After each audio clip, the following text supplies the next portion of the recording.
Billie Eilish had strong words for the All Lives Matter movement. In a lengthy Instagram post, the singer said that if she hears one more white person say, quote, "All lives matter," one more bleeping time, I'm going to lose my bleeping mind. Billie went on to say that white people don't have to worry about surviving simply because of their skin color. I had this conversation with I don't even know if this person was one of my followers or just a troll, but Erica, I had this conversation with them, and I don't know if they heard me or not, but in so many words, I tried to tell them, of course, all lives matter. That's not what we're saying, or that's not what the Black Lives Matter movement is about.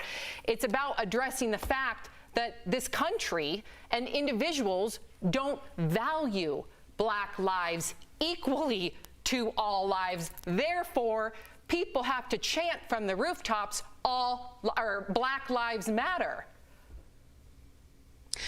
Yeah, Sam. See, when you want to be an ally, these are the things you kind of have to say and do. I know it's exhausting. I know that you may not want to do it, but we don't really want to do it either. We want it to be as obvious that Black lives matter as it is that all other lives matter.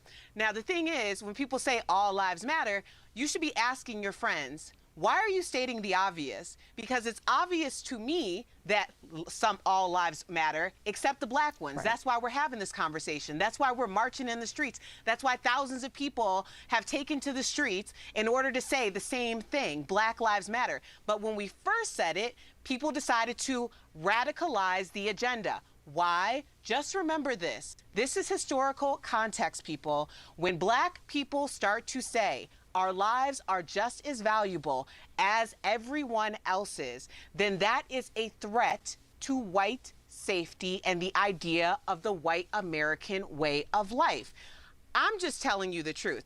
I know it's not comfortable, but it is very true. And if we don't start thinking about this and looking at this, all these people are saying, know your history. We don't know our history like this because history is taught from the side of the victor.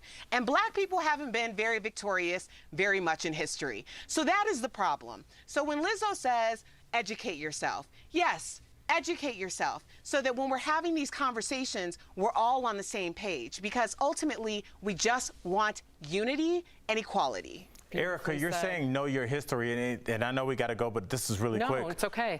You know, I used to do a podcast with Frank Caliendo, and there was a series called The Watchmen on HBO. It only did one season. It's a comic book. It was fanciful, but it starts with the Tulsa massacre that occurred. Right. It was the greatest racial massacre in this country. And Frank Caliendo, who's a very knowledgeable man, called me. He's like, is this real? Is this part of the cartoon? The fact that most people don't know that that existed, even people that are historians, lets you know that this history has been covered. How is that not? I never read about the Asian internment camps in this country that happened almost within my parents' lifetimes. Like, where were those camps? Who knows anything about that? But all we do is learn about the cherry tree and George Washington and Betsy Ross. And a lot of Christopher Columbus, and so I know. You have to teach yourself, unfortunately. Yeah, we need reform in education in this country, too.